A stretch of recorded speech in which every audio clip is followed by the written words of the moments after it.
Before the spotlight, before the platinum records and the fame, there was a little girl from Philadelphia with eyes far too intense for her age, Lisa Lopes. A child who questioned everything, who wanted to understand, to feel, to create.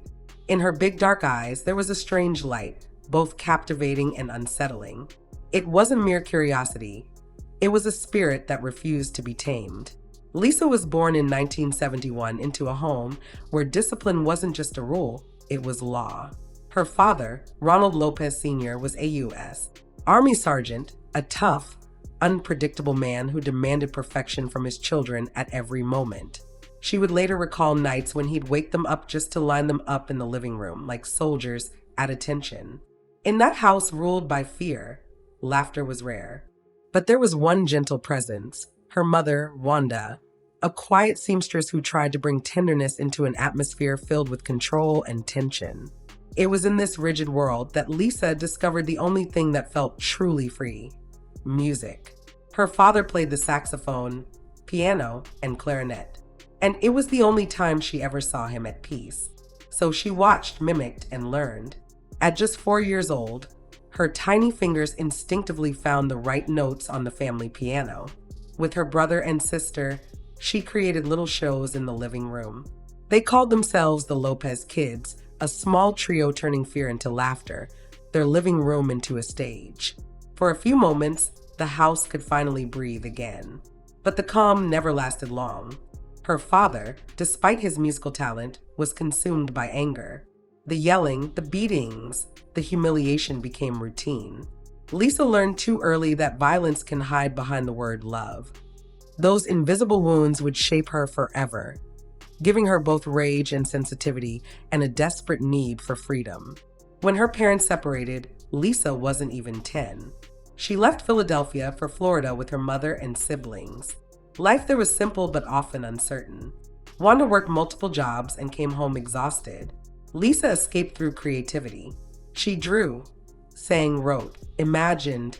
Everything fascinated her. But more than anything, she despised the ordinary. She wanted a life that meant something. At school, she stood out bold, bright, magnetic. Teachers called her difficult. Classmates secretly admired her. She had that way of speaking that unsettled adults, but mesmerized everyone else. Lisa didn't fit into any box, and that's exactly what made her unforgettable. As a teenager, her hunger for independence became unstoppable. Rules couldn't contain her anymore. At 17, she left home with no plan, no money, only a fierce belief that her voice would take her somewhere. She headed to Atlanta. In the early 1990s, Atlanta was a musical volcano. Hip-hop and R&B were exploding. Young talent flooded the city, and independent labels were everywhere. Lisa sometimes slept on a couch, sometimes in a car, but she never complained. She watched, she learned, she waited. One day, she heard about auditions for a new girl group. Nervous but determined, she went. That's where she met two young women, Tyan Watkins, T-Boz, and Crystal Jones. Together, they formed a trio called Second Nature. Lisa's energy and originality immediately caught producers' attention. But soon, Crystal left the group. She was replaced by another young woman with a bright smile, Rosonda Thomas, who would soon be known as Chili. The name of the group changed, TLC. T-Boz, Left Eye Chili. 3 women, 3 personalities, 3 flames. Lisa became Left Eye, a nickname given by Michael Bivins from New Edition, who noticed that her left eye was slightly more slanted. She turned that tiny detail into a statement. With her, everything became symbolic. A bandana, a condom over her eye, a black mark on her cheek. Every detail had meaning. Left Eye wasn't just a name, it was a declaration of independence. In 1992, their first album, Ooh, on the TLC tip, hit the shelves. An explosive mix of hip-hop, R&B, and funk. The videos were vibrant, the choreography electric, the lyrics bold. In a few months, TLC became a global phenomenon. 3 young Black women speaking fearlessly about sexuality, self-love, and female power. The public adored them. Lisa was the spark, writing, creating, provoking. She wasn't just a performer, she was a visionary. Her charisma lit up every screen. Her honesty challenged every norm. But behind the fame, tension was brewing. TLC's success was massive, but their bank accounts told another story. Despite selling millions of albums and selling out arenas, the trio discovered they were broke. Bad contracts had siphoned off their earnings. Lisa, outraged, refused to stay silent. She demanded answers. In an industry that preferred quiet, compliant artists, her bluntness made her dangerous. But Lisa couldn't play a role. For her, telling the truth wasn't optional, it was a calling. And that truth, raw and unfiltered, would soon consume her. Because when a soul refuses to compromise, the world often labels it trouble. When Lisa Lopes met NFL star Andre Rison, she thought she had finally found the love she'd always searched for. He was confident, adored, magnetic. She was fiery, passionate, unpredictable. Together, they were electric. Two flames drawn to each other, destined to burn. At first, it was perfect. Andre showered her with gifts, affection, and promises. Lisa gave him her all. But soon, the fairy tale became a gilded cage. Andre wanted control. Over where she went, what she wore, who she talked to. He was jealous, possessive, sometimes violent. Lisa suffocated but stayed. She mistook intensity for love and pain for depth. Their fights became legendary, loud, public, chaotic. The police were called more than once. The tabloids feasted on their story. Lisa and Andre became the symbol of a destructive love under the spotlight. Then came that night in 1994. After yet another explosive argument, Lisa discovered Andre in bed with another woman. Something in her snapped. Rage, betrayal, heartbreak, everything collided at once. In a fit of fury, she grabbed several pairs of his brand new sneakers, the ones he prized, tossed them into the bathtub, poured lighter fluid, and struck a match. To her, it was symbolic, a cry for release. But fire doesn't understand symbolism. The flames spread, devouring the bathroom, then the entire house. In minutes, everything was gone. The next morning, the headlines exploded.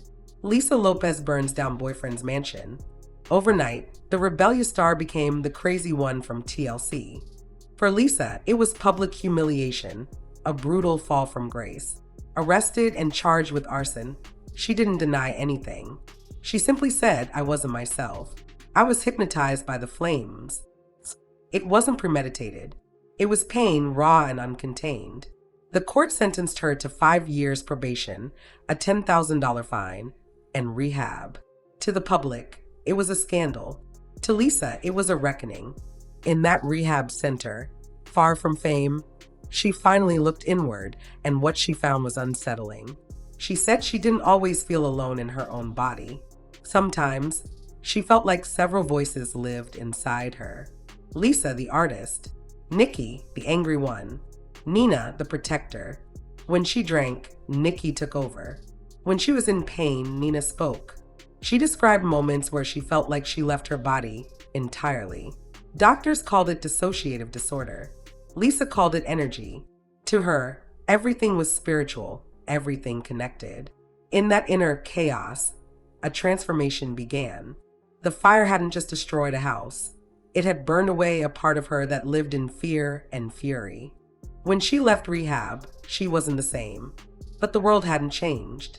The media watched her every move. Producers doubted her. Fans judged her. Even within TLC, cracks had formed. In 1994, the group released Crazy Sexy Cool, a masterpiece. She's crazy, sexy, cool. Crazy. I'm gonna let y'all know what that be. It shattered records. Millions sold, endless awards, a global tour. But behind the success, Lisa felt absent. Her ideas were dismissed, her lyrics censored, her voice reduced to a few lines. In music videos, she smiled. Behind the scenes, she stayed silent. Eventually, she rebelled again. In an interview, she said, "I've grown. I can't stand 100% behind something that doesn't represent me." Her words hit like a bomb. T-Boz and Chili accused her of putting the group at risk. The media fueled rumors of jealousy and rivalry. Lisa fired back. I challenge each of us to release a solo album and let the public decide who's best. The others never took her up on it. From that moment, the bond unraveled. TLC went on, but Lisa drifted away, not out of pride, but in search of meaning. I don't want to be a star, she said. I want to be a whole human being. That one sentence said it all. She wasn't chasing fame anymore. She was searching for peace, for understanding why pain followed her, why peace always slipped away. Her anger became a quest. Her fire became light. Gradually, her path turned toward healing, a quieter, spiritual life where music came not from microphones, but from the soul. After the scandals and chaos, Lisa felt a void no success could fill. She'd tasted love, fame, shame, rebirth, but the more the spotlight shined, the dimmer she felt inside. She no longer wanted to please or prove. She wanted to understand, to heal what hurt. That's when she discovered Dr. Sebi, the Honduran herbalist known for his holistic plant-based healing.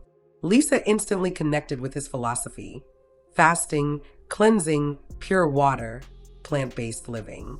She said her body felt reborn, her mind clearer, her sleep lighter. It became more than discipline. It was a spiritual rebirth. She began journaling daily, writing about her dreams, visions, and prayers. Everything we experience is a lesson, she wrote, and until we learn it, it repeats. Those words were both confession and liberation. She slowly withdrew from show business. No more red carpets, no more tours. She craved nature, silence, truth. I don't want to be left by the star, she said. I want to be Lisa again. To some, she seemed lost. To others, enlightened. She spoke of energies, spirits, and destiny. I feel something coming, she said, but I don't know what. In a world obsessed with fame, she chose peace. In an industry built on illusion, she searched for truth. In 2002, Lisa followed her intuition and traveled to Honduras, retracing Dr. Sebi's path. She wanted full purification, body, mind, and spirit. She filmed everything, as if somewhere deep down, she knew it would be her final journey. The footage shows a transformed woman, calm, radiant, centered. She meditated, laughed, walked barefoot through the jungle. She spoke of reincarnation, destiny, peace. I don't fear death, she said. Energy never dies, it transforms. Then tragedy struck. One day, a car in her convoy accidentally hit a young boy on the roadside. Lisa rushed to him, distraught, held him, prayed, paid for his care, stayed by his side. He died the next day. His name was Lopes, the same as hers. Lisa saw it as a sign that perhaps the spirit following her had mistaken the other for her. She said on camera, maybe it took the wrong Lisa. Her words, haunting yet peaceful, would echo after her death. On April 25, 2002, Lisa was driving a Mitsubishi Montero with her sister, friends, and 2 team members. The camera rolled as always. She smiled, joked, spoke of new songs and dreams. She seemed at peace. Then, on a road lined with palm trees, a truck veered toward her lane. Lisa swerved slightly. The car hit another vehicle, then an embankment. It flipped several times. Silence. Lisa was thrown from the car. She died instantly at 30 years old. Skull fracture, brain trauma, the cruel irony. She was the only one wearing her seatbelt. The camera, still running, captured it all. That footage became the documentary, The Last Days of Left Eye. It showed a woman who wasn't running from life, but preparing to understand it. On May 2nd, 2002, thousands gathered in Atlanta for her funeral. Family, fans, artists from around the world. On her casket, words from her Waterfalls verse were engraved. Dreams are hopeless aspirations. Believe in yourself. The rest is up to me and you. Simple, eternal. In the months after, her family founded the Lisa Lopes Foundation to help underprivileged children in Honduras and beyond. They built Camp Yak, an educational center and creative castle, a creative space for young artists inspired by her dreams. Her journals, sketches, videos, and songs became a living legacy. Her TLC sisters never truly recovered. Chili once said, people thought she loved conflict, but really, she just loved the truth. T-Boz, her voice trembling, spoke of Lisa's final gift, a wooden clock engraved with the words, "Take all the time you need." She still keeps it to this day. Over time, eerie coincidences fueled reflection. Aaliyah died on August 25th, 2001. Lisa on April 25th, 2002. Michael Jackson on June 25th, 2009. Three sensitive souls, all gone on the 25th. Coincidence or sign? No one knows. But in truth, it doesn't matter. Lisa never needed mystery to be eternal. She used to say, "I don't believe in death. I believe in transformation." And maybe she was right. Lisa left Lopes didn't die that day. She simply changed form. Her light still burns in every TLC song, in every child helped by her foundation, and in every soul that refuses to let the world dim its fire.